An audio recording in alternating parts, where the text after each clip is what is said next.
The original script, the one I had right in front of me, it says this: Sovereignty will try to parlay his Kentucky Derby, Belmont, and Travers wins into a victory over older horses. Not so fast, to coin a phrase from a retired broadcaster. Fierceness from New York, Forever Young from Japan, they stand out among the older horses. Sierra Leone does too, looking for that rare repeat victory. The $7 million Breeders' Cup Classic may provide the climax, but it's only part of the championships. And we put an asterisk on all this because as we were recording this hardcore handicappers pop-up episode of the Ron Flatter Racing Pod, it was only a matter of hours after trainer Bill Mott informed the media that Sovereignty has a fever and might not go in the Breeders' Cup Classic. So, throw all the scripts out the window. Maybe. At this point, we will treat it as such in pencil. We've got 13 other races to discuss as well. And for the ninth day in a row, the ninth year in a row, actually, if it was the 9 days in a row, that would be something. It would be kind of like a baseball game that we saw on Tuesday or Monday, maybe, that went into Tuesday. The two richest days of U.S. horse racing are featured on the Hardcore Handicappers episode. All 14 races at Del Mar will be analyzed in depth by our trio of handicappers. We'll introduce the familiar faces to all this first. We'll start out with the boss at Horse Racing Nation. He created Derby Wars. He's created a lot of the analytics that you're seeing that is bringing a whole new way of looking at handicapping. I'll let Mark Midland explain that as we go along. But Mark, your initial thoughts about Breeders' Cup 2025?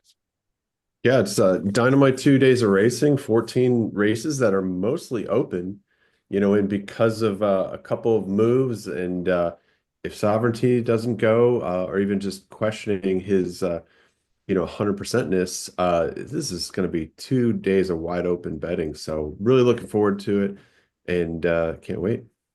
Speaking of creators, he's the guy who has fair odds to create a lot of sizzle when it comes to Horse Racing Nation. Certainly, he's been around the block a time or two in terms of handicapping, and that would be Ed DeRosa. Ed, your first thoughts? Yeah, one thing Fair Odds really helps me do is sort of coalesce not only the value with that particular race, but then looking at all 14 races where the best value is. And I unquestionably have some strong opinions about which of these races I'm most excited to bet. Excited to see them all, but I do think some more than others will be better for the better, at least hopefully better for this better. At the risk of an anachronism right now, ladies first to Del Mar, while the gents are staying in Louisville at the moment. Mark and Ed will be heading to Del Mar soon enough. But Caton Bredar is already there from FanDuel TV. And Caton, welcome to your first foray here into the Hardcore Handicappers. Well, thank you. I feel very fortunate to have been invited to join you guys, and I'm eager to dive in. After one day on the Del Mar backstretch, I think I'm more confused than I was going into it, but that's the nature of Breeders' Cup, right? It is. What's the old thing? It's you get too much information and it just bogs you down. We'll hopefully offer you even more information to bog you up if there is such a thing to do. A reminder that if you're listening to this podcast, you can also watch it as of at some point Wednesday on YouTube. It will be posted there on the Horse Racing Nation page, where we have a whole lot of video for handicapping. And if you happen to be watching on YouTube and you're finding that it's really hard to drive the car and watch on YouTube at the same time, there's an audio version of this podcast. In fact, this podcast posts every Friday, plus these special editions when we have pop-ups for big races. And you can find that wherever you find podcasts, the Ron Flatter Racing Pod. Coming up, we've got the 5 2-year-old races for Breeders' Cup Friday. We'll tee those up and we'll try not to spoonerize our names. Ted Noffy, Ned Toffee. That will be one of the features we talk about for the Friday, but I want Mark Midland to talk about something that's featured at Horse Racing Nation. Mark?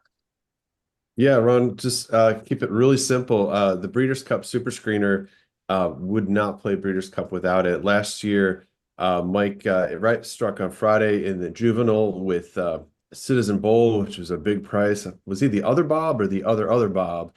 The other Bob. Price. He had a big Friday, and it just continued from there. And I think we've got over 50, maybe 55 international horses. So It's so much to keep up with, and Mike does a well of a job. Mike Shuddy, the author of the Super Screener, goes through all these races, watches the replays, looks at the horse's tendencies, which ones fit to come over here, which ones maybe don't, which ones are kind of on the upswing, and which ones aren't. So I would never play the Breeders' Cup without it. It's the Breeders' Cup Super Screener that you can find at picks.horseracingNation.com. Yeah, in fact, when you go to that site, when you type that in, upper left, you'll find the Super Screener icon.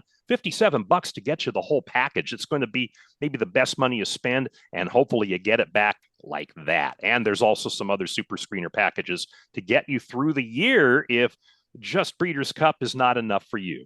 Why don't you check it out? As Mark said, go to picks.horseracingNation.com, Super Screener in the upper left, and you'll be on your way. That's Picks, P-I-C-K-S, picks.horseracingNation.com. This is the Hardcore Handicappers pop-up episode of the Ron Flatter Racing Pod. The 9th year in a row we've done this for the Breeders' Cup. We set up Friday and Saturday at Del Mar with the weather forecast promising, the old patchy fog in the morning, and then it will burn off and we'll have 71-degree days both days, according to the forecasters. 5:45 Eastern time for the first of the championship races. It is the Juvenile Turf Sprint. 5 furlongs with 12 entered in the main draw of the race. 5 also eligibles are in as well. And we're going to say this a lot about Breeders' Cup Friday for the turf races. The favorites are from Coolmore, and they're trained by Aidan O'Brien, who comes in tied with the late Wayne Lucas for 20 Breeders' Cup training victories. That is the record. By the way, Bob Baffert and Chad Brown won behind them. So that certainly is very much up for grabs, as well as all the trophies this weekend. True Love at 7-2, a winner of the Cheveley Park last out in the Group 1 level. And so why don't we start this off with you, Ed?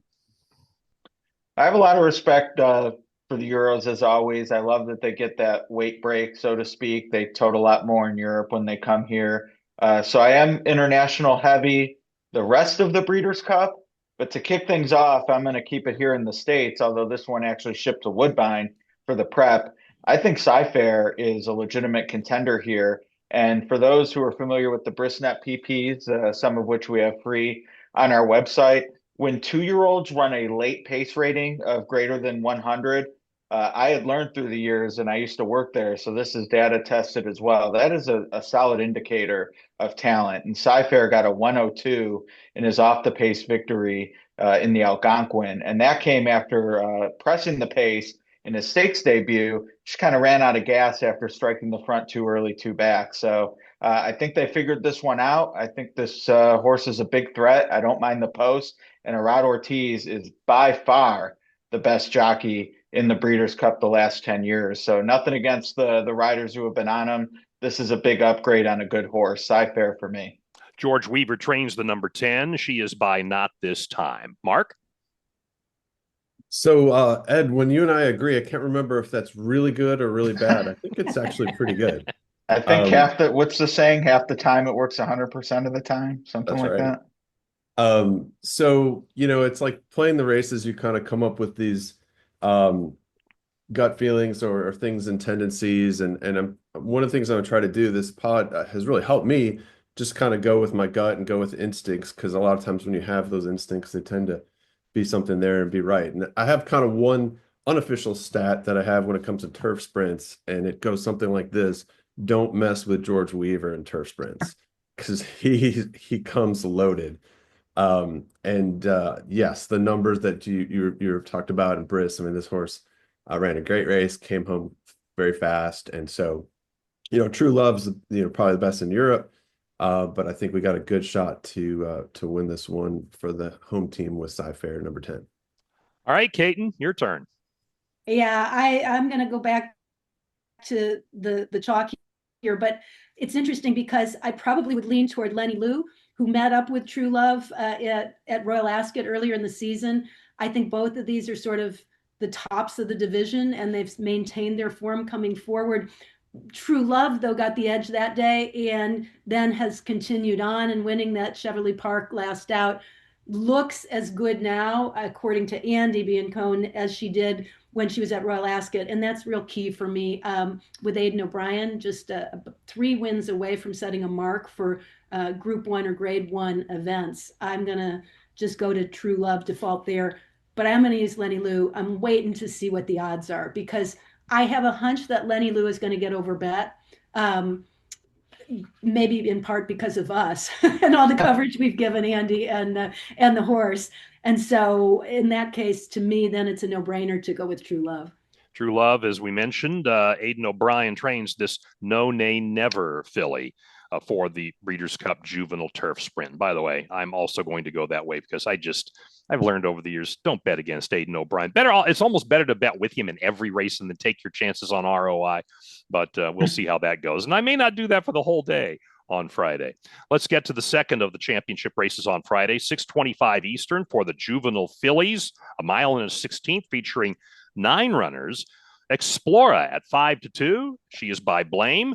Bob Baffert, Juan Hernandez, familiar connection certainly in California, won the Oakleaf last out, the Grade 2. No, Kate, let's start with you. Well, as you guys know, it's about looking for the best horse, but it's also looking for the prices too. If you think that races are pretty competitive between a few horses. And I think that the Juvenile Fillies is one of those races where, anybody on any given day can take a big step forward. They're not that far apart. I really respect Explora for Baffert, but I'm going with Percy's Bar because I know she's going to be the best price of the horses that are coming in here. And I think her Alcibiades is better than she's going to get credit for. I think Ben Colebrook really felt she had an excuse in the spinaway when she was second to Tommy Joe.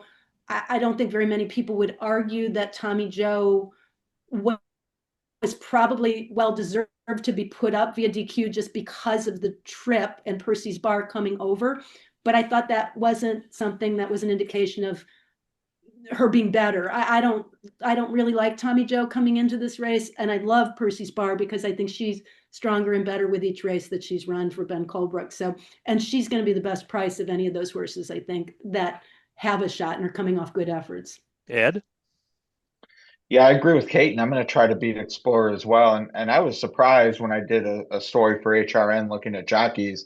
Juan is over the Breeders' Cup, and only a matter of time with his talent and the horses he gets to ride. But I'm going to go to another Southern California horse. I thought John Sadler unleashed a powder keg with his horse, was looking at the wrong name, Super Corridora. The layoff and then the gate to wire blitz with an 8-length victory. Granted, that was a maiden, but that's why we're getting 15-1. And the Breeders' Cup is great because you get horses who are, I think, legitimate talent that if you catch them at the right time, you get a great price. Any other time of year, this filly goes into maybe a low-level stake or an allowance, and you take 4 to 5. Now we're getting 15-1 morning line. I thought that was a spectacular maiden breaker. It was her 2-turn debut. It was off of freshening. She has tons of upside, and the price is right on this daughter gun runner. I'm excited to play this one at 15-1. Mark? Yeah, this is an interesting race.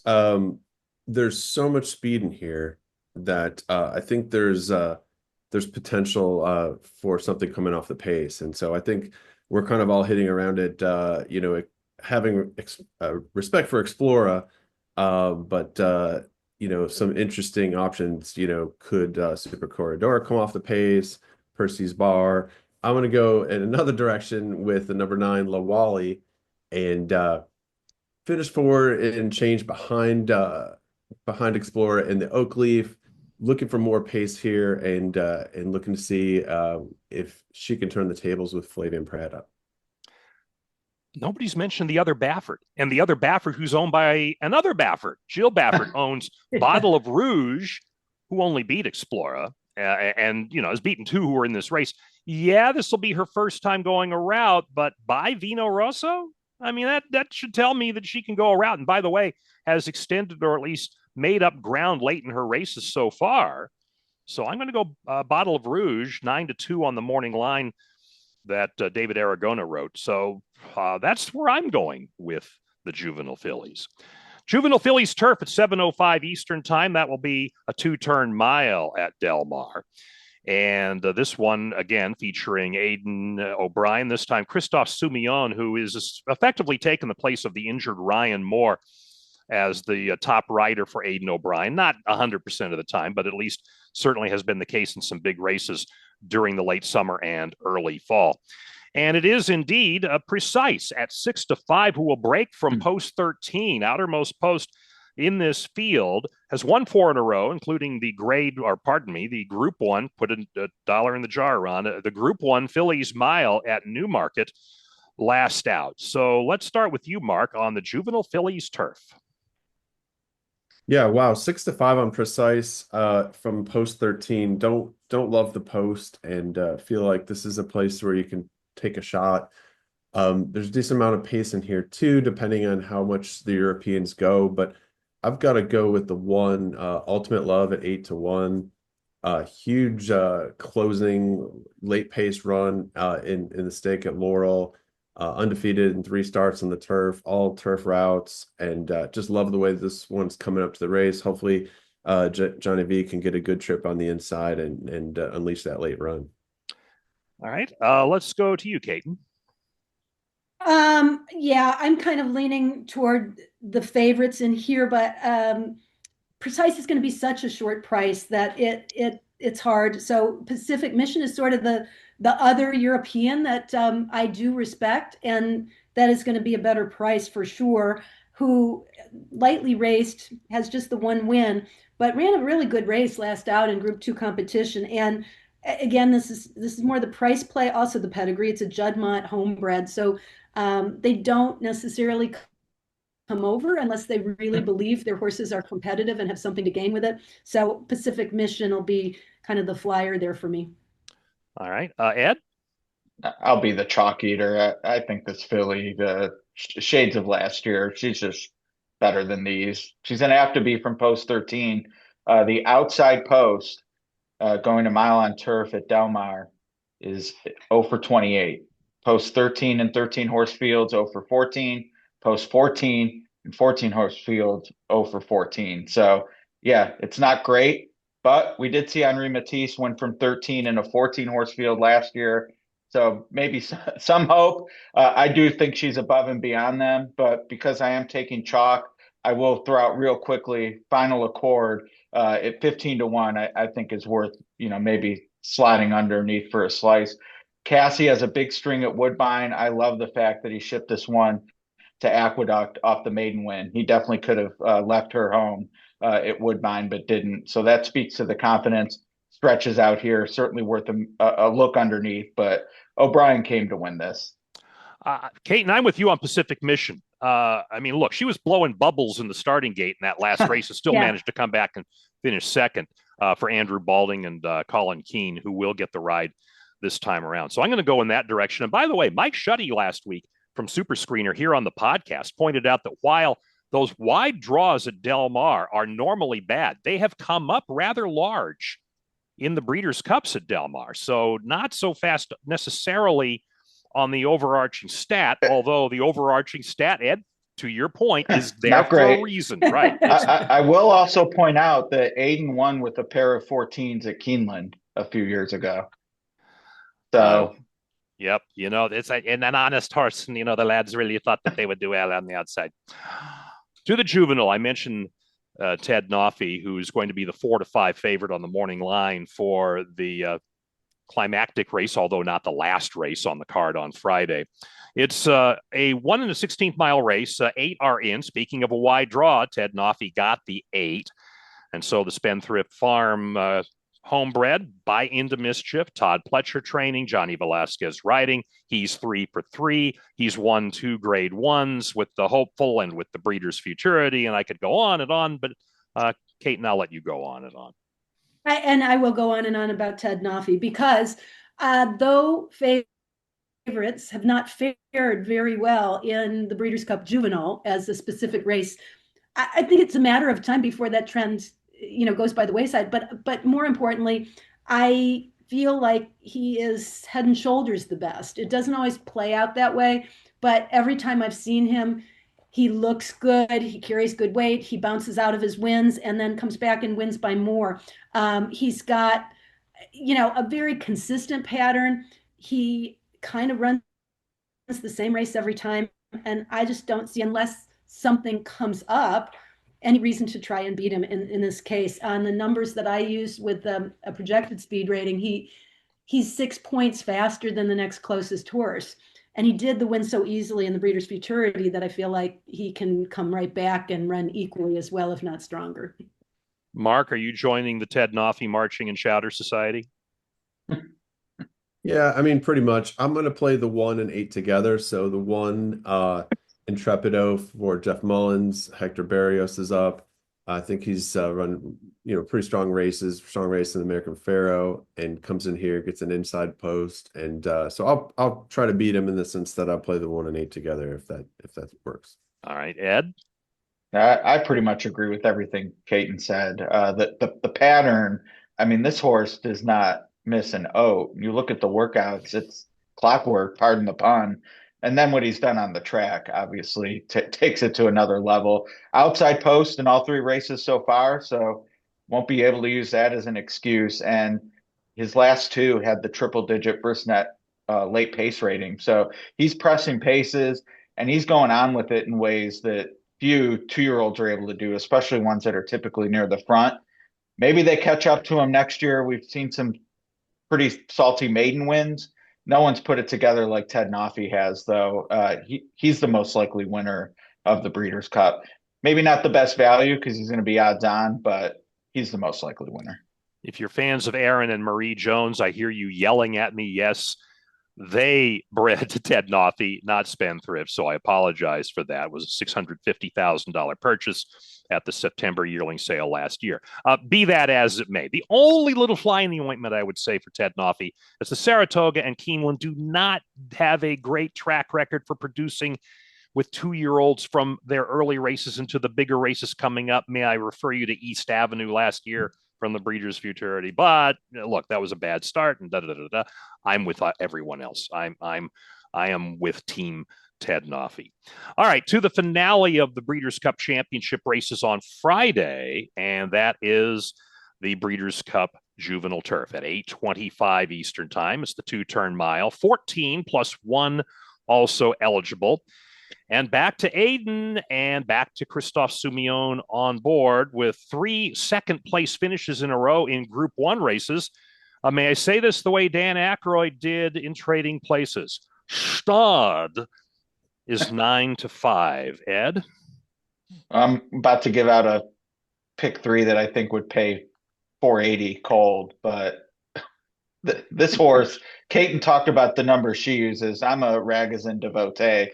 I have never seen a 2-year-old from Europe come over here with single-digit Ragozin numbers, and this horse has a pair of them coming in. Obviously, the post, as we discussed with the stablemate in the Phillies version of this race, not ideal. I mean, if he loses, maybe it's the post, maybe trouble, maybe Soumillon is no Ryan Moore, although he's great in his own right, but the numbers say this horse is head and shoulders above. I would bet this horse to win at 9-5. Caton? I agree. I don't love the post, but I do love the horse. Aiden's won the last 3 editions of this race, so it's kind of hard to look past him when he comes in with horses.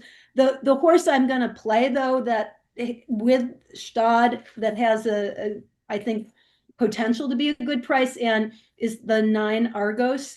The summer has been a prolific race for this, coming into the Breeders' Cup, and he's 2 for 3 for Riley Mott. He doesn't win by a lot, so he doesn't necessarily dazzle, but at the same time, to me, when a 2-year-old does that, it's a real good sign, because they have that will to win, but there's more in the tank. And I think he's improving. I watched his work at Churchill before he shipped out. He looked super.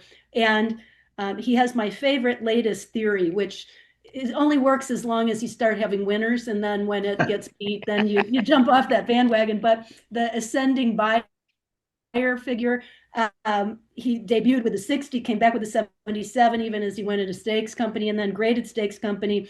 He has an 81. I love to see that, especially with a young horse, but any horse that gets better with every race is a horse they think you have to watch for. Yeah, you got to love it when there's some numbers to back up what appears to be a progressing form cycle. Mark, what about you?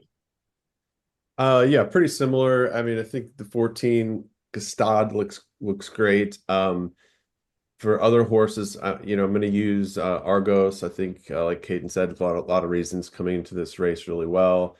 Flavin Prat's up, and there's some potential for a hot pace here with the three for Wesley Ward outfielder is he could go, and you've got Hey Nay Nay on the outside. If it does get hot, I would throw in another long shot. The 5 Let's Be Frank at 15-1 might be a nice long shot for third, maybe even second if something goofy happens. Not the biggest bomber on the board, but I kind of like Botas for Miguel Clement. Manny Franco will be up 2 for 2, won the grade 2 Pilgrim. More important, though, because I am hoping for some speed out front that could maybe melt down. You could have Botas really come in from the clouds and pick up the pieces there. So that's my play. All right, we've gotten through the table setter, if you will. Of course, if you're collecting trophies on Friday or a big payday, maybe that's your big day. But be that as it may, 9 championship races on Saturday. We will try to sort through the either ors on the classic. So if you've already heard that Sovereignty is in or out, depending on when you're listening to this, we'll have either ors on that. So we'll have you covered. Anything else that happens in between, you're on your own, maybe. But we'll have all that coming up. In the first place, though, I want to have our first-time hardcore handicapper, Caton Bredar, tell us what's going on at FanDuel TV. Well, the big news is you only need to be at one station to watch all the Breeders' Cup races, and that's FanDuel TV. We will have every Breeders' Cup race on both Friday and Saturday. So we're all very excited about it. And in the meantime, the breakfast at the Breeders' Cup show through Thursday in the mornings, that's 7 to 10 Pacific time, to capture the workouts. Excellent. Okay, so that's the best news that we've had as far as being able to watch and not have to wait. It's going to go from this channel to that channel, to this channel, to that channel. Stick with FanDuel TV. Lock it in for breakfast each morning up until the Breeders' Cup, and then just have it right there all day long, Friday and Saturday. In fact, just leave it on, Sunday and Monday, every day, every race you're going to find right there. FanDuel TV, Caton Bredar, certainly welcoming her aboard, and we're happy to have her. By the way, speaking of, Andy Biancone from FanDuel TV will be one of our guests on the Friday edition, the regular episode of the Ron Flatter Racing Pod. Although we recorded before the whole Sovereignty thing happened, guess what? I'll be using some scissors where appropriate if necessary. But at least we know that it's live on FanDuel TV, so no scissors necessary. They will read and react as things go, and they do such a great job. So that's it, FanDuel TV for the Breeders' Cup. This is the Hardcore Handicappers episode of the Ron Flatter Racing Pod, and I want to remind you that past performances heard here on the RFRP are provided by Brisnet, the only place where you can get Kieran's speed points, the easy way to map the pace in any race. Find out for yourself and get your Breeders' Cup PPs right now at brisnet.com. I have mine right here. Let's set it up. Let's get right to it. Saturday, Breeders' Cup, Filly and Mare Sprint, 3 o'clock Eastern Time, noon on the coast. 7 furlongs, 10 are in. Sweet Azteca for Richard Baltus with Juan Hernandez up since his move from Michael McCarthy to Baltus. He's 2 for 2. Mark, let's start with you on the Filly and Mare Sprint, which will be going 7 furlongs. Yeah, another great race, and I'm feeling like Tamara is 7-2 on the morning line. Feels like that is going to come down with all the hype that horse always has. I'm going to go with Hope Road for Bob Baffert at that 8 horse at 4-1. Just seems like she's been, always right there this year, and coming into this right way, and just working up a storm, and I think Jose Ortiz will have her in a good spot. And let's take a good spot now from Ed. Guess we're gonna get a sample size on when Mark and I agree. So I'm on Hope Road too. Sweet Azteca ran a big race last year, reacted, moved backward a little bit on numbers. Same exact pattern as this year. Did get a little more time off. Last year went into the prep at Santa Anita and completely threw in a clunker. Has more time into this one, but is the 2-1 morning line favorite. I'm going to trust the pattern read. She's going to be too short a price, and I think Hope Road is more than capable. That ballerina, absolutely a repeat of that, wins this. And she doesn't have to worry about holding off Copian because that one's going against the males 2 races later. So I think this is Hope Road's race to lose, and I'd be thrilled with 4-1. Yeah, Ed, thank you for, by the way, undigging the lead I buried. Copion not being in this race does take away that showdown with Sweet Azteca. Yes. And so, Caton, what did that do for you when the news came down? Well, I mean, I thought it was interesting that Mandela said that a big part of the reason he did this, and he just said this matter of factly, was because I think both fillies deserve a chance to win. And if they're both in the same race, and he's got Tamara in this one, and now Copian going against the boys, this is his best chance to win. Now, that could be Richard just kind of kidding around with the media as he normally does. Yeah. So, but I also think that I feel like I respect Copian going against the boys, and maybe I respect Tamara a little bit more than I did going into this. But at the same time, I'm really worried about Hope Road because she's going to be carrying a lot of weight with all of us going on her, and I think she's the horse to beat as well. Between the record at Del Mar, the record at the distance, her running style, which is she's fast enough to take it to them if need be, but she doesn't have to at all. She showed that in the ballerina, where she kind of will do whatever you ask her to do. Plus, she draws really well with post position 8. So I kind of feel like everything works in her advantage.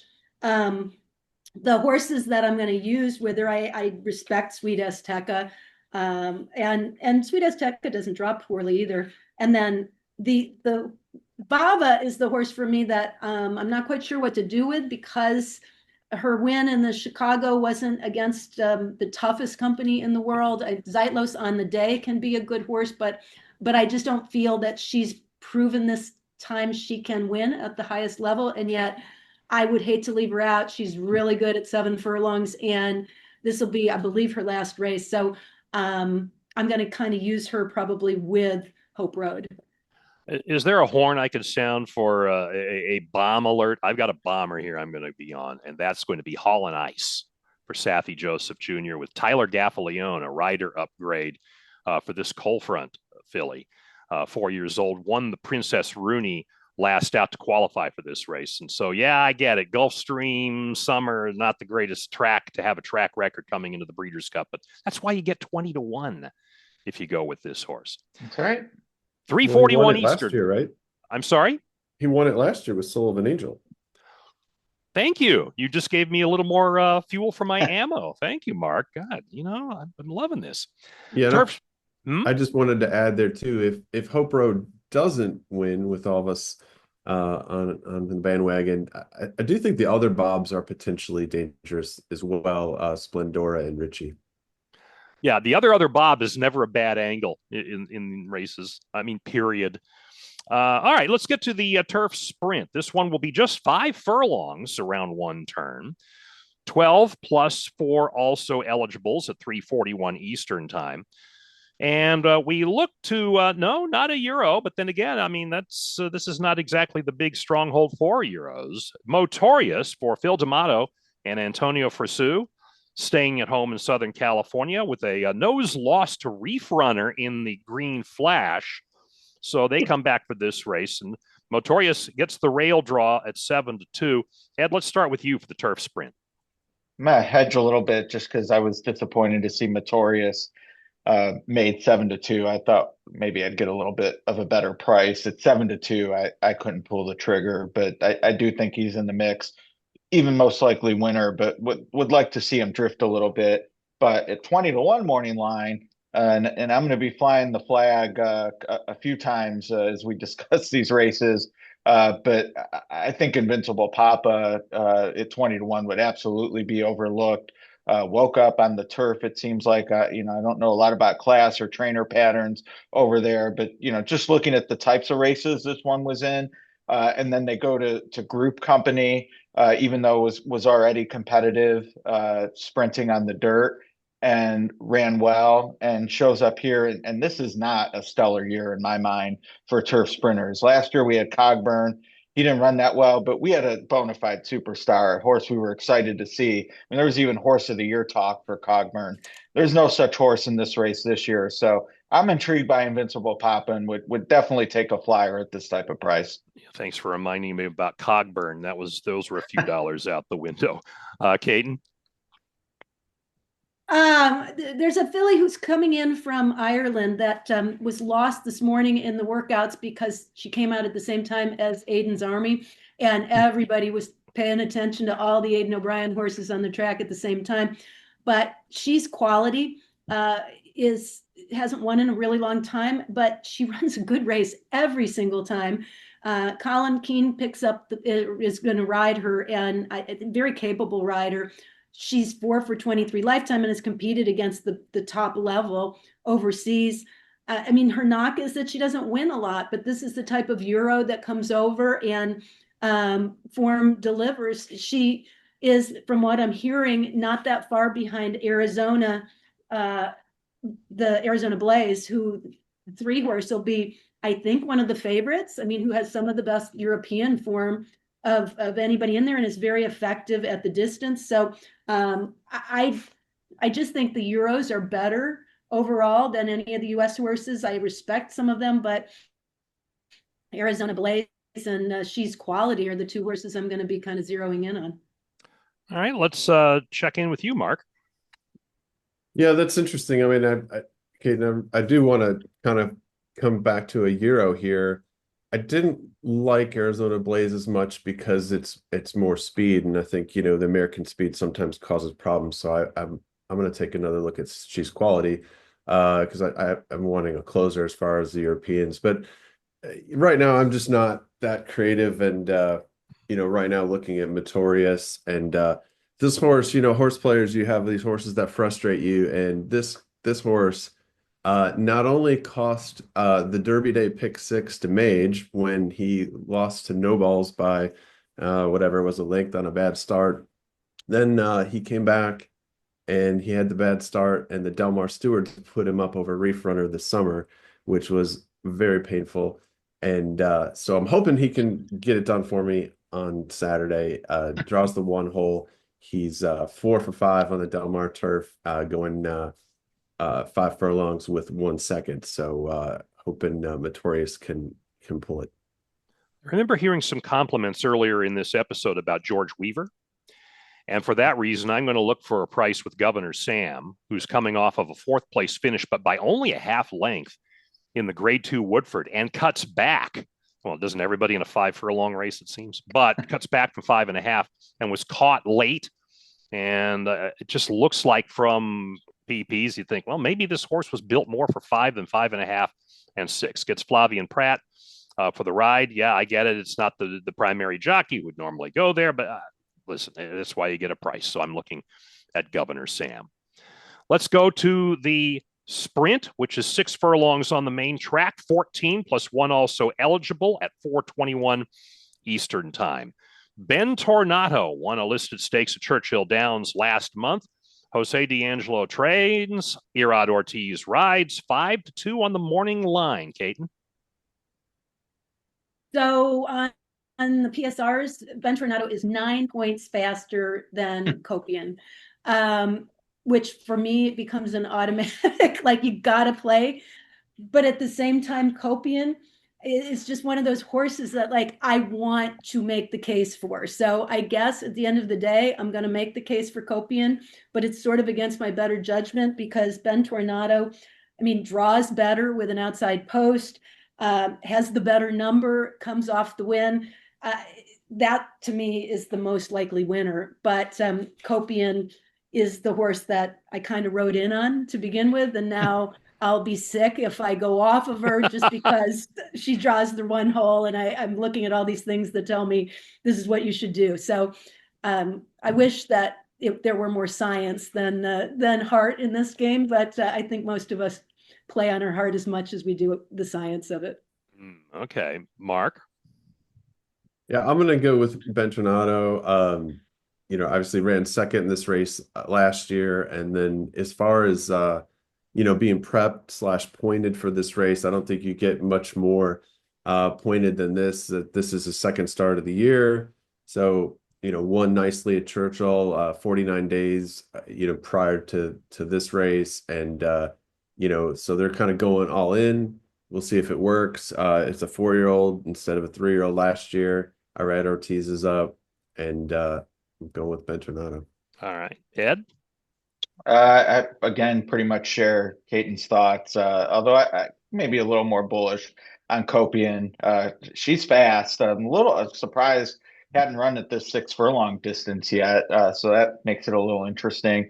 Mike Smith, again, nothing against previous jockeys, but this feels with real purpose from the Mandela barn to make a change. Because Kimura, I thought, ran a great race in Derby City Distaff to win that. Ended up going away, but kept her out of trouble. Sloppy track, brand new surroundings, big crowd, etc. But the change to Mike just seems very intentional. So I'm going to ride that wave as the second choice, but I do think this is by far the chalkiest race of the 14. It's one of those two, and I'm on some prices around it. So multi-race wise, even though they're the top two choices, I'll probably use both and just hope it's a free square in that regard and catch some prices elsewhere. I'm hoping to sneak up on getting Banishing, and I get the whole thing with the David Jacobson to Chad Summers barn switch and all that, and all the Sturm and Drang that seems to be firing up. Better stay away. But Tyler Gaffalione, this horse had to steady at the 8th pole last out in the Lucas Classic, and so maybe wasn't going to win the race, but still 1-2 before that at Ellis Park, and then at Charlestown. So, okay, yeah, it's Ellis Park and it's Charlestown. But by Ghost Zapper, 5-year-old gelding, and Tyler Gaffalione, I'm going to hope that the price comes through for me there. And then we can all start writing stories about the barn switch and turn into magazine stories and all that. Banishing is undefeated in a dirt sprint on a fast track, 5 for 5. There you go. See, Mark, you keep giving me reasons why to back up what I'm saying here. All you're doing is building my arguments. I appreciate that. Thank you. There you go. The Distaff at 5:01 Eastern time. That will go 1 1/8 on the main track, and this seems to be the race that has all the inscrutable horses. Every time we seem to have a buzz horse in this division, the buzz horse loses. So in this case now, it's almost like, okay, everybody step forward to be the favorite, and nobody steps forward and everybody steps backward. And so we get Seismic Beauty right now for Bob Baffert, who is the 9-5 favorite off of 3 consecutive wins, all in California. Came back from a break to win the Clement L. Hirsch last out. So those were fields, though, of like 5 and 6. This time we're looking at a 13-horse field for the Distaff. And Mark, we'll start with you. Yeah, this is one where I'm kind of looking at the, where the numbers are and where the instincts are. I mean, Seismic Beauty on paper looks so good, but it just seems like there's so much pace here that with Jin going out and Nitrogen wanting to lay close on the inside, it just doesn't feel like the right answer. So I'm looking for a closer here. I think I'd actually go with the Japanese horse, Alice Verite. Ran a good 4th in this race last year, but she was off slow. There was no pace. It was sort of just a parade for Torpedo Anna. So I think that would be a really interesting one. I could just see this pace melting down. I am interested in Scylla. Finally going back to 2 turns. I'm not sure why they decided that this horse was a sprinter this year. I guess, she was 2 turns last time in the Spinster. I thought ran a good race. I think she's a little interesting. And then I'm also interested in this big long shot, the 11 Dry Powder for Chad Summers. Just kind of been following this horse all year. Ran good in the Grade 1 Coaching Club Oaks. Won at Parks nicely, and then just barely got beat by Clicco. And I don't think she got the better trip. I think she had a tougher pace, tougher trip that day. So I just think this horse is working well on the way up. I'm not quite sure how that fits, maybe third or maybe second, but I'm definitely going to use her. Ed? I kept waiting for Mark to say my horse when he kept saying long shot, but we didn't get there. Yeah. I agree with looking for a closer. Then I got off that bus when he said Alice Verte. I'm going to take a big swing with Regaled. I do think this race sets up for a closer. I think this is a filly going in the right direction. She got a fantastic number in the Delaware handicap win. Now she's picking up weight that was in the slop. There's plenty of reasons to discount that win, but at 30 to 1, if there's a 3% chance that that was legit and can be replicated shipping across the country, that's fair value. And she might even be more than 30 to 1. I mean, this is a big field and she's not going to get bet at all. So I'm going for it. I think she'll be an overlay at a huge number, and we're on the chalk in the sprint. So why not get the separator here in the distaff? Caton? So Seismic Beauty does look faster than anybody, but I am worried about the pace situation. She drives to the outside, so that could be helpful for her, but at the same time, that could also be bad. If everybody does show up with speed, that's what Jinjin's going to try to do, and there are others in here who I think just with the intensity of the event kind of show more speed than would necessarily be reasonable or what you would expect. So with that in mind, it's interesting because on thoroughgraph figures, I know she's not fast enough. On buyers, she's probably not fast enough. But actually on the PSRs, though she is no match for Seismic Beauty, she's on equal terms with Nitrogen. That is Clico. And she does have the style to be able to sit off the pace a little bit. She's getting slow numbers because she's competing against slower horses as 3-year-olds, but at the same time, she's winning. So she's 4 for 5. She does what she needs to do. Maybe she can run faster. And I definitely think the distance works to her advantage with her style and with the pace set up in this race. So I also fell in love with her at the barn. She's just got a cool personality. She's the sweetest horse in the world. I think the barn is very positive about her in general. And so I'm going to take a shot with her. I think it's interesting that none of us are talking about Nitrogen. Oh, one of us will be. for what it's worth. I picked second, but I wanted to talk about the bomb. So yeah, exactly. But I mean, I wasn't in love with her work, but to be fair, Mark, Cassie has told me that she's just not a flashy workhorse. This is her, how she always is. So I know, he went on record as saying that she is the horse to beat. So I do respect that. And she's the leader of the division for sure. Listen, she didn't exactly get blowed out in the Spinster. And if a month ago you told me I could get 4 to 1 on Nitrogen in the Breeders' Cup Distaff, knowing that she would be guaranteed to be healthy, I'm all in. So that's where I'm going. Look, she lost by a head in the Spinster. She won the Alabama. I know it wasn't the biggest, stoutest Alabama ever, but she only lost by a nose in the Belmont Oaks before that. But the Wonder again, and the Edgewood, and the Appalachian. Look, I'm on Nitrogen. So can I give you the Nitrogen stat? Oh, good. You're going to help me again? That doesn't sound like never won at going 1.1 miles on dirt on a fast track. Her wins Ed, can you make it rain when you get out 1.40. there? Would you? Yeah, she's only had one race in 1.1 miles. I know. I'm just messing with Ron, but but I think I agree. She's so valiant, right? She's such a fighter, but isn't this just a repeat of the Spinster? And then you throw in Seismic Beauty, and that's not going to help the situation. No. Well, there you go. Be that as it may, you give me something to think about. And look, 0 for 1 is 0 for 1. It's it's not 0 for 100, but it's not 1 for 1 either. Right. All right, let's get to the Breeders' Cup Turf. This one has intrigue for good reasons, and that starts out with the fact that we've got Rebels Romance trying to win this race for the 3rd time in 4 years, and the 3rd time in as many tries. It's never happened in the Breeders' Cup Turf, so Charlie Appleby comes back to try to do that with this gelding.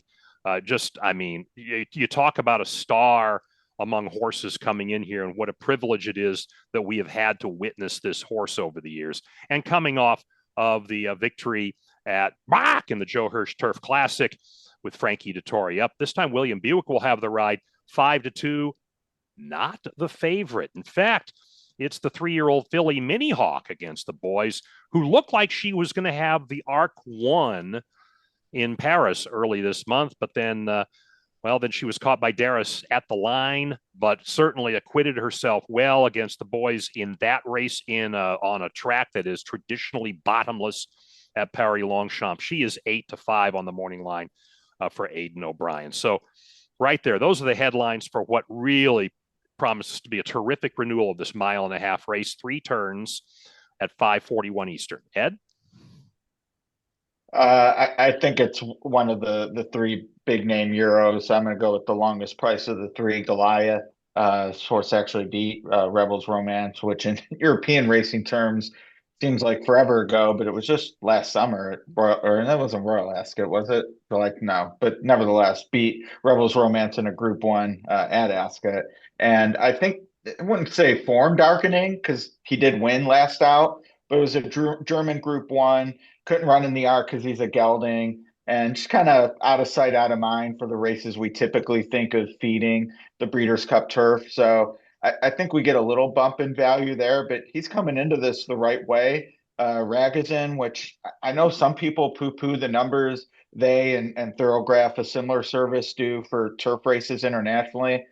I found them to be on par with what they're capable of doing here in the States. So I trust the numbers, and I trust that Goliath is right there with Rebels Romance and Mini Hawk. And again, you're getting the longest price of the 3. So all else being equal, I'm taking the longer price. I think Goliath, maybe he gets bet down from 8-1, but he's going to be the right price. He's my pick here. Francis Greffard trains, Michael Barcelona rides, and it was the King George was the race you were thinking of last summer. Caton?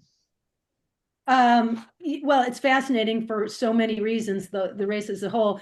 I'm concerned that maybe Mini Hawk's effort at Longchamp will take a little toll, running on that kind of a ground and suffering that kind of a defeat after fighting so hard and running so hard, whereas Rebels Romance's win was in September. There's more time to recover. It was definitely the easier race on the horse going forward.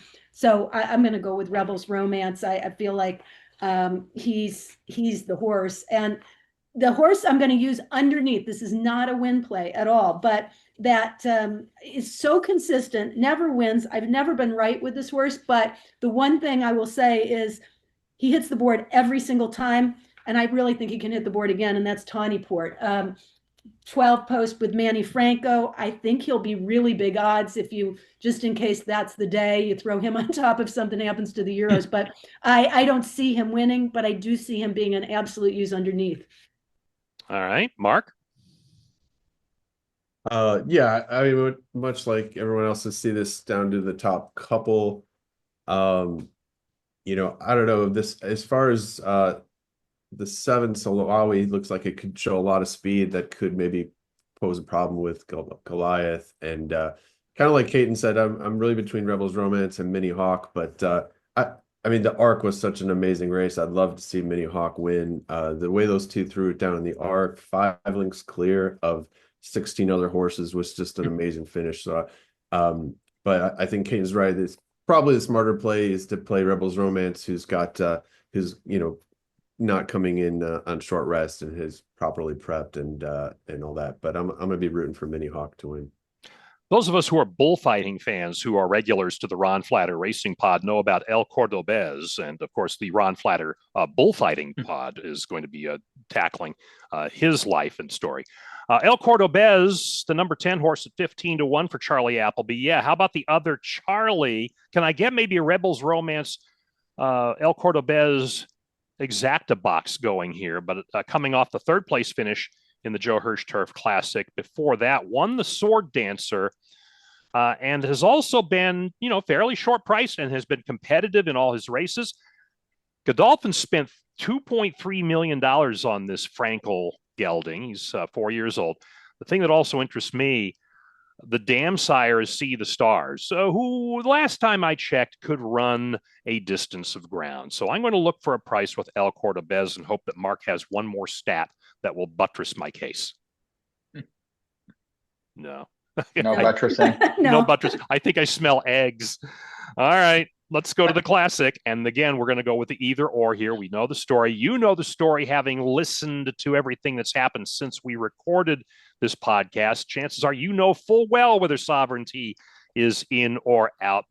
6-5 morning line favorite in this field of 10. It could be 9 without him. If not, Fierceness, at least based on old morning line, would inherit the favorites role at 4-1. I think bettors might beg to differ with that.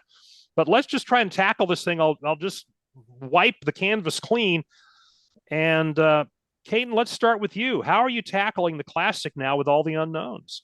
Well, first of all, going into it, if Sovereignty's in there, I really did feel that was the horse. So maybe in a way, it's simpler to just think that he's not going to be in there, because I already know if he is in there, then it's only because everyone is confident that everything is fine and there's no reason to get off of him, since he was the one that I was going to be on in the first place. But I'm kind of handicapping now with the idea that he's just not in the mix.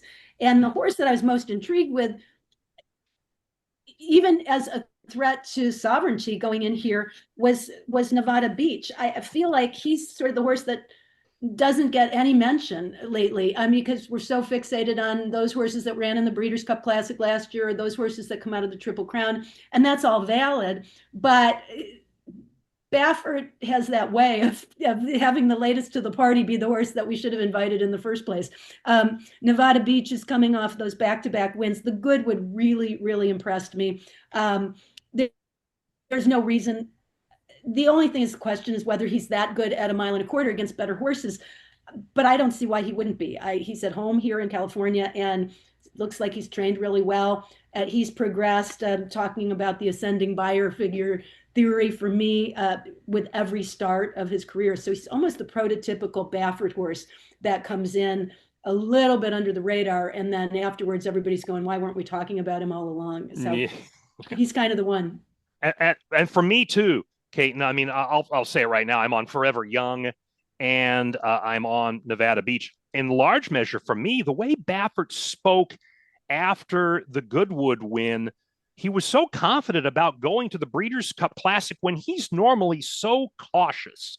So trying to read between the lines, I seized on that. And maybe I'll end up having a seizure with my wallet. That could be the case, as it were. Ed, what about you for the Classic, with and without Sovereignty? My pick is the same regardless, because it's not Sovereignty.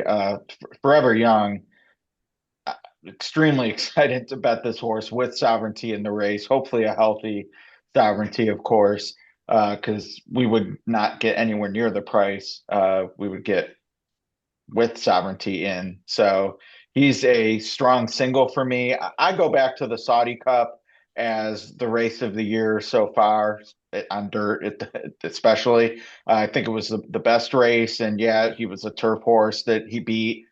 I do think that was the best turf horse in the world at the time. They threw down, similar to what we talked about with the Arc, and he reacted to it. It was a big race, and he had a big reaction in the Dubai World Cup.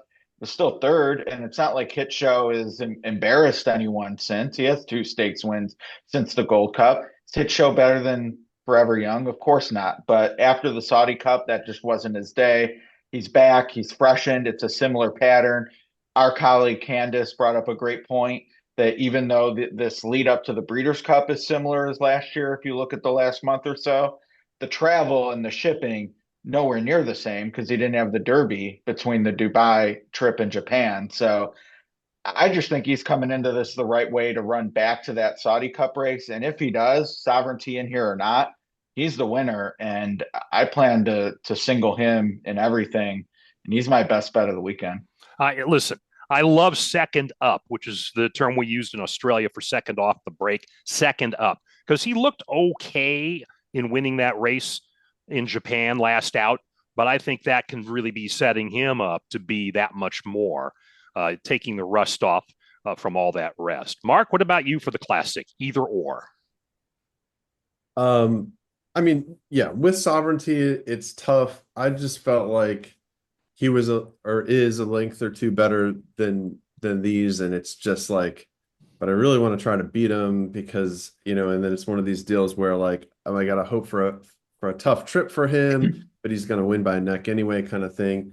For me, it's pretty, you know, different. I mean, you want to come in, I should say, it doesn't matter at this point. I'm kind of out on him. I mean, even if he comes into the race anyway, after having a fever, you know, take on the best horses in the world when things aren't perfect, I really, you know, at 6-5, I can't be interested in that. So I'm out on Sovereignty. I know Ed's been pushing Forever Young, and I looked at this horse really, really hard because I really would have loved to dunk on Ed, but I've got to agree with him here. Posterizing DeRosa. Mark was ready to Dikembe. Yeah, no, exactly. I mean, this horse is coming in perfectly second off the layoff, like we are talking about, just like Ben Tornado. You know, the race last year was great. The other thing, the Mile and a Quarter Classic last year, you know, they set a blazing pace. He and Fierceness both ran well, but he was buried on the inside. And Fierceness was, I think, from the 9 post. And this year it's going to be flipped. So Fierceness is buried on the inside, and Forever Young, he's in the 5. It's a better spot. You know, all the reasons Ed said, I think he sets up very well for this. I'd say maybe the only negative would be, you know, last year the jockey kind of got way too wound up into the pace, and you know, part of that was self-inflicted, being so much on such a hot pace that it ended up getting Sierra Leone in the winner's circle. So hopefully they've learned from that, and if he can just kind of chill out a little bit more, I think he sets up perfectly. For a couple closers under him, if you know the pace is indeed hot, I'm interested in Sierra Leone and Baiza. I think Baiza's come into the race really well, so I think he's overlooked, and but we'll have to see. But what a great race. What a great race. I mean, with or without Sovereignty. Hopefully Sovereignty's there, but I don't know. I don't know how much finger crossing we can actually do in this case. And like I said, you already know. 7:05, the Breeders' Cup Mile will be going on while NBC is showing USC. And who in the hell is USC playing again? I can't remember. Anyway, Breeders' Cup Mile, 2 turns on the turf. And this will be a race that features notable speech as Charlie Appleby tries to win with this 4-year-old colt by Dubois. And William Buick will have the ride, coming off of a win in the Woodbine Mile. 5-2 on the morning line. Ed, for you, it's the mile. I think I'm not alone in saying that at times we wish international-based horsemen would use domestic jockeys in races, and we don't quite get that with Frankie Dettori on Argine, but certainly Frankie knows his way around the Breeders' Cup and has been here in the States the last couple of years anyway. I can't ignore that at the 20-1 morning line price. Horse coming in off a win. You know, the one grade 1 I see on the PPs missed by a length. So I guess this will be a big class test. And it's sort of a vibe selection because, again, I'm not going to pretend I know a ton about the Japanese. I'll certainly be looking forward to all the comments throughout the week on FanDuel TV and others. But I love the fact that they get Frankie on this horse. And, you know, Mary get a little bit of a weight break as well versus the males. I think there's some things to like, especially that 20-1 number. So probably a win bet for me. And I do think Notable Speech is the best of the bunch. So maybe an exotics key as well. But I like this move, getting Frankie on a Japanese horse. Mark? Yeah, that's a really great long shot with the 9. I'm kind of going a little bit similar, maybe not nearly the price, but the 3-horse Salon. I'm not sure how to say it, but just a 3-year-old colt that's just improving rapidly, and kind of similar with Argine.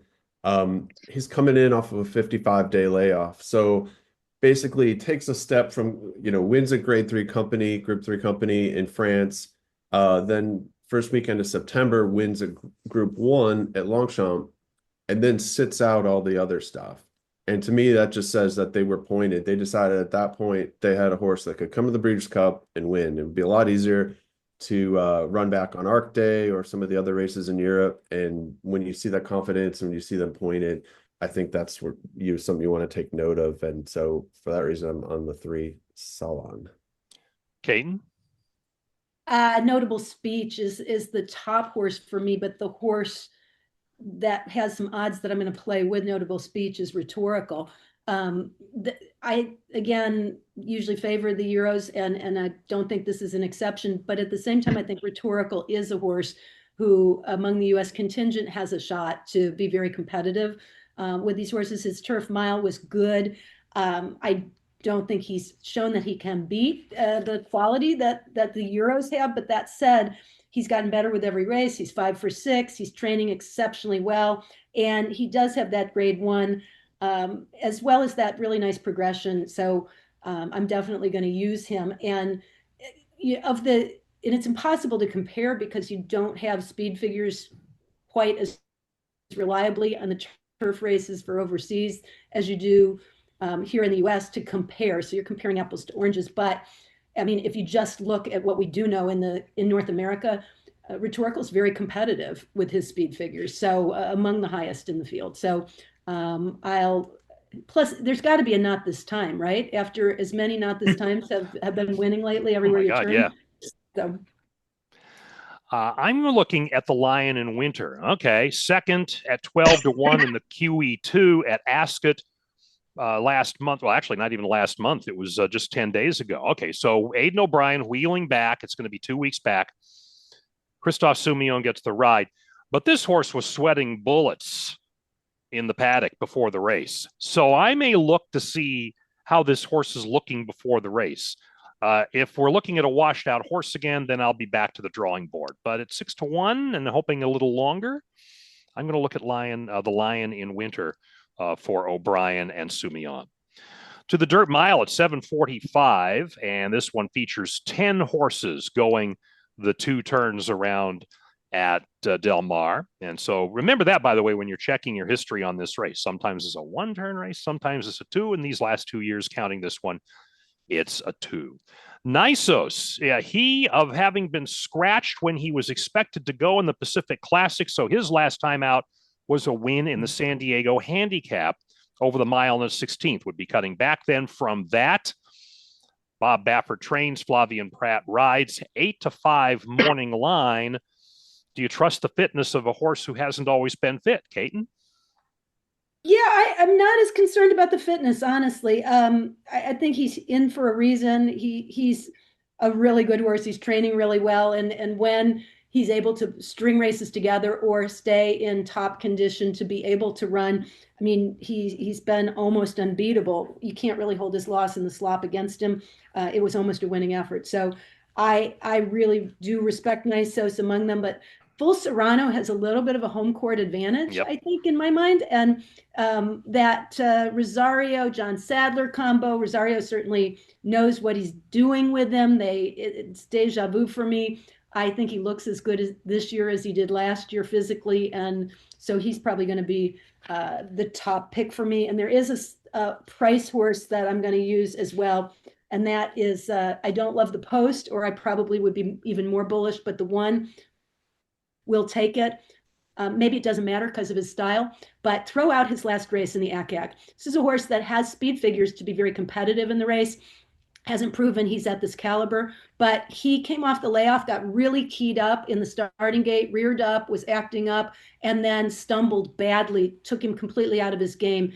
He'll be better second start back. So I'm definitely using him as a long shot play, but with Full Serrano. Yeah, Full Serrano, by the way, speaking of horses who had time off, went from last year's win in the dirt mile, didn't race again until an allowance win in September at Del Mar. But, Del Mar, hello, and then finished second in the Goodwood at Santa Anita. So I do love Full Serrano for Sadler and Rosario, the 6-year-old horse by Full Mast. Ed? Yeah, I like Full Serrano as well. A little nervous about being too short of a price. So on top, I'll try to be a hero. 20-1 morning line. I think Tumbarumba has a shot to outrun his odds. Was in this race last year and ran fine. I mean, ended up getting beat 5 lengths, but was in the thick of it. And I actually liked a little bit last year as well. At 33-1, didn't pick on top or anything.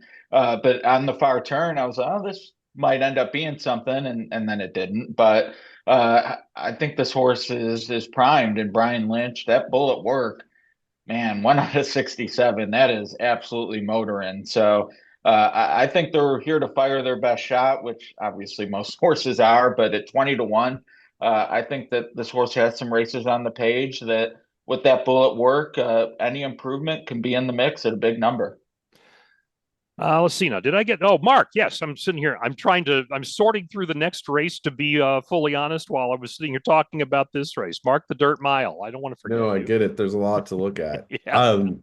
And so yeah, I'm gonna go with Baffert here. I think both the three Nysos as the favorite and the two goal oriented. Thought goal oriented ran a great race in the Philadelphia, Pennsylvania Derby. I think shortening up to a mile is a good spot for him. So I'm looking for those two. And I like both of the long shots mentioned. Caton was talking about the one Will Take It, and Ed talking about Tumbarumba. I don't like Tumbarumba to win, but yeah, that horse is just a fighter, and he's a nice horse to use under. And that brings us to the final race, which will run at about halftime of USC Nebraska. Sorry, I didn't point that out. Oh, by the way, did we mention that if you go to FanDuel TV, they will not interrupt for football? I just thought I'd throw that in there, right, Caton? No football on FanDuel TV. Not on Saturday night.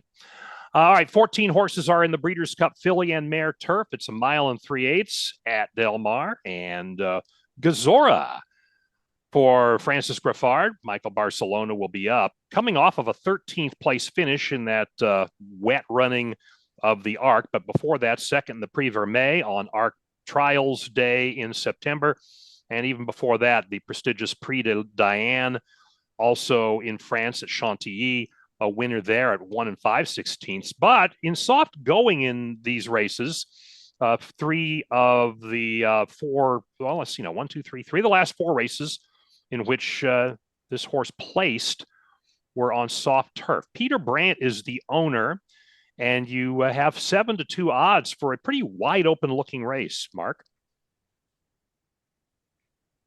Yeah, it's interesting. It's another wide open race. It's a lot of Euros. It's a tough way to end things for sure here.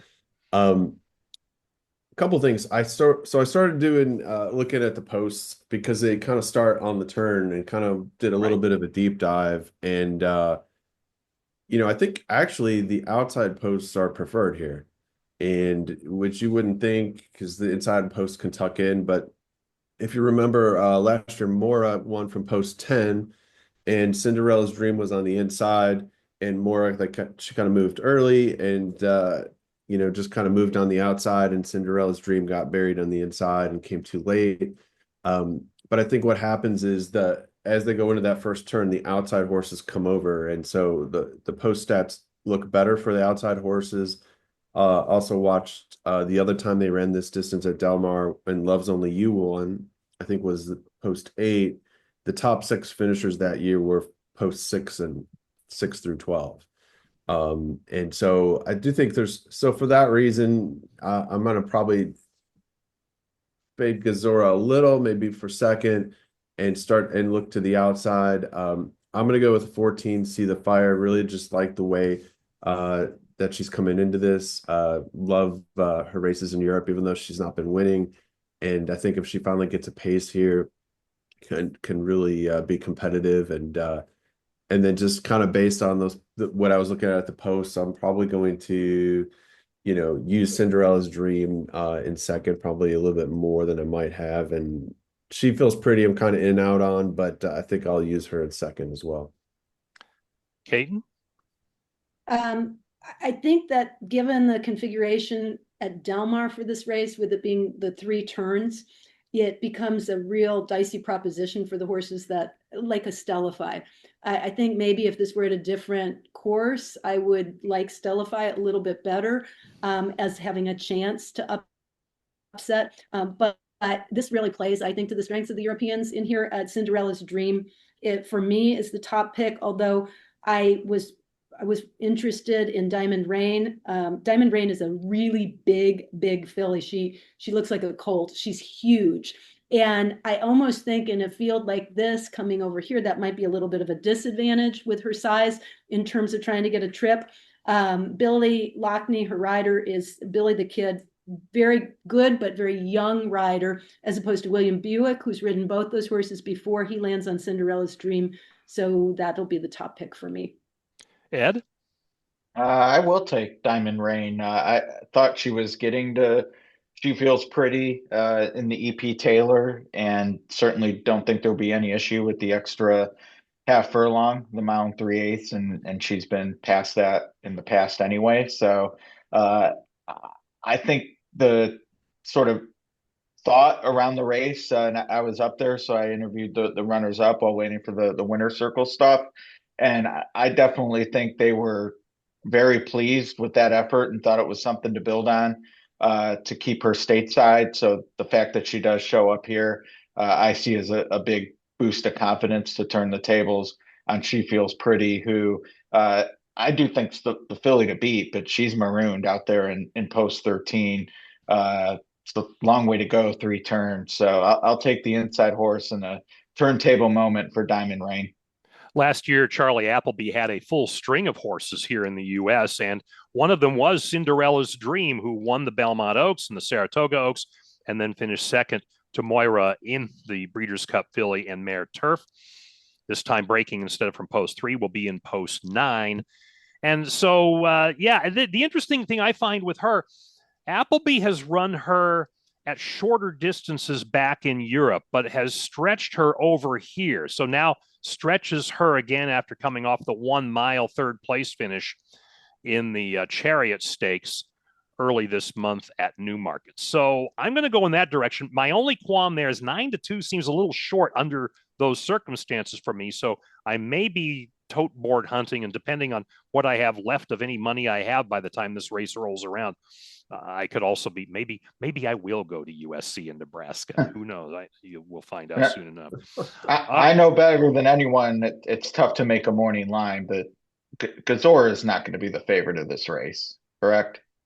I was when I was searching for it. Remember, I was telling you I was hunting for the next race. I was like, really? And I was guilty of that. So yeah, I mean, it'll be a flat board, but I just don't see how she's the one who ends up the choice. We'll find out soon enough, and we'll find out soon enough what everybody's best plays are. We're going to do that in just a moment. But right now, I want to hear from Ed about something that might help you at horseracing.nation.com.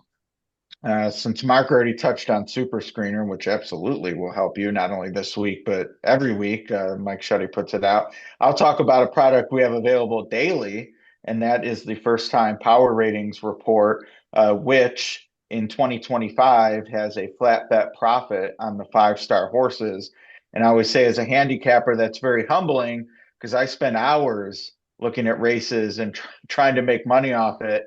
And all I had to do was download this report and bet the 5-star horses, and I'd be ahead. But this is a super powerful algorithm that rates debut runners on a 1 to 5 scale. And not only do the 5 stars have the positive ROI, the 1-star horses win so little of the time, less than 5%, that they help you eliminate them as well. So it really offers you a variety of ways to play the races, but most importantly, let you know who's most likely live in the sometimes inscrutable first-time starter races. So invaluable product. It really is. I mean, it shows you ROI. It shows you the star rating system, which makes it really easy to use. It is a turnkey tool that you can use to help you in an area where it's just so mystifying when we're trying to grade first-time starters. Find it at Picks, Picks, picks.horseracing.nation.com. The first-time power rating. It's something you're going to want to use all year long. Coming up on Friday, the regular edition of the Ron Flatter Racing Pod. And before we get to our best bets from our hardcore handicappers, let me tell you, the trainer Bob Baffert will be one of the guests. Andy Biancone from FanDuel TV. We'll have the Paddock Prince handicapper David Levitch, as if we haven't given you angles enough. He'll have his.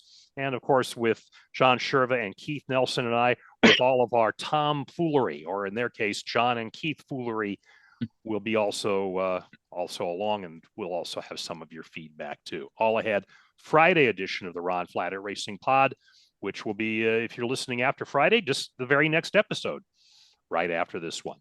Best plays for the Breeders' Cup. We start with FanDuel TV's Caton Bredar.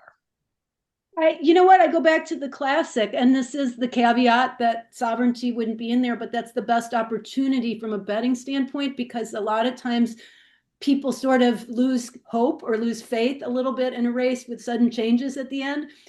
I've probably done the most research and watched the most races here, so I'm going to stick with Nevada Beach as my best play, and I'm going to play him strongly with Fierceness, as those two horses on top of the other horses I think can go 1.25 miles, which are Forever Young, Baeza, and Sierra Leone. And I really feel like the rest of them have something to prove that the 1.25 miles is going to be what can make the difference. So if we can narrow it down, I like it. But Nevada Beach will be my best play. That's with the caveat that sovereignty doesn't run. Okay, very good. And let me say that for your first time here in the Hardcore Handicappers, job well done. Of course, we'll find out how well you did after Friday and Saturday. If I can hang with the boys, that's all I ask for once in a while. Oh, you're setting a low bar in that case, Kate. I mean, honestly. Under 90 minutes, I think, is we packed it in. We ain't done yet. No, Let's all right. He's the man who gave us Derby Wars. He brought us Horse Racing Nation. He brings us all those wonderful analytics. And Mark Midland brings us his best bet. Well, I don't want to steal Ed's thunder because I know he's got the classic covered, but I've got my best bet on Friday. I really do like this Michael Trombetta Ultimate Love at 8-1, and it's a nice price. You've got a big time closer, and Precise's favorite at 6-5, so you can even back it up with a straight exact at 13-1. Ed DeRosa, you have the fair odds. Just to explain, if you're for the uninitiated, why don't you go ahead and explain it? Why should I explain your work for you? Just for anybody who hasn't seen fair odds before, because we have a lot of new audience for this episode of the podcast. You want to explain yourself? Yeah, fair odds. It's a 100-point line. So it basically says, okay, there's 100% chance a horse is winning this race. And here is each horse's chances. And those odds all add up to 100% versus when you're betting into the pool, the points add up to 120, 125, depending on breakage and things like that. But because of the takeout, you don't necessarily get a fair odds board. So it's the bettor's situation to say, okay, who am I getting the best price on relative to who I think is going to win and what the public thinks. And in the classic, we have a clear choice, especially if sovereignty stays in, because I have fair odds on Forever Young at 9-2, and the morning line is 6-1. So I'm saying he wins this race more often than the public is going to say he wins this race. And that's a winning bet. And I think Breeders' Cup wise, it's a really great spot because I'm going to single the horse. And I think if sovereignty's in, he's going to be a lot of people's single. And even if he's not, people are going to want to spread and use here or there. I don't think Forever Young's going to be a big single. So I just think from attacking the cup standpoint, Forever Young, given my opinion, is a great opportunity no matter what pool you want to be in. Hey, I love Forever Young and I love Nevada Beach, so I just have to figure out based on the tote board how I'm going to play them. Maybe it's a simple win ticket for each and just take a shot. But they're the ones I love, and they're my favorite horses to play here on Breeders' Cup Saturday at Del Mar. And thank you again to Caton Bredar, Ed DeRosa, and to Mark Midland as we've wrapped it up again now for the 9th year of the Hardcore Handicappers. Our Friday episode, as mentioned, Bob Baffert, Andy B. and Cohn, David Levitch will be along. And until then, I'm Ron Flatter, more so for the Breeders' Cup than any place else. I don't know what we are fighting for, but I know they don't want us here.